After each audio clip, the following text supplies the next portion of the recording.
నమస్తే. ఈరోజు వారాహి నవరాత్రుల్లో 4వ రోజు. ఒక చిన్న స్తుతి స్తోత్రం ఏదైనా నాకు వచ్చింది తెలిసిందిని.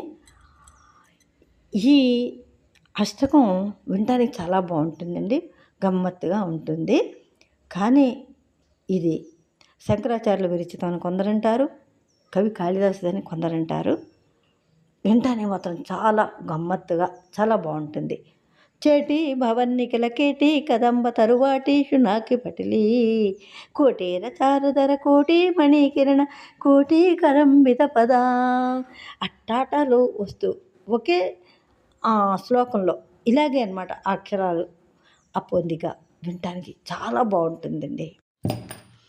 చేటి భవన్నిఖిల కేటి కదంబ తరువాటి శునాకి పటలి కోటీర చారుతర కోటి మణికిరణ కోటి కరంబిత పద.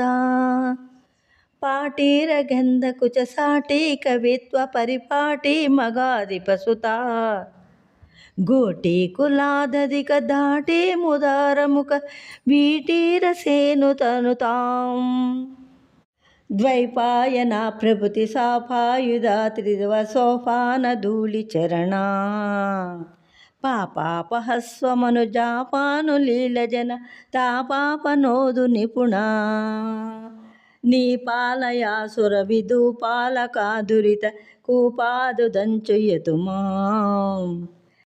రూపాధికాశికరి భూపాల వంశమణి దీపాయిత భగవతి కులాతిగామి భయతూలావలి జ్వలన కీలా నిజస్తుతి విధా కోలాహలక్షపిత కాలా మరీ కుశల కీలాల పోషణ నభా స్థూలాకుచే జలద నీలాకచే కలిత లీలా కదంబ విపినే శూలాయుధ ప్రణతిశీలా విభాతు హృది శైలాదిరాజతనయా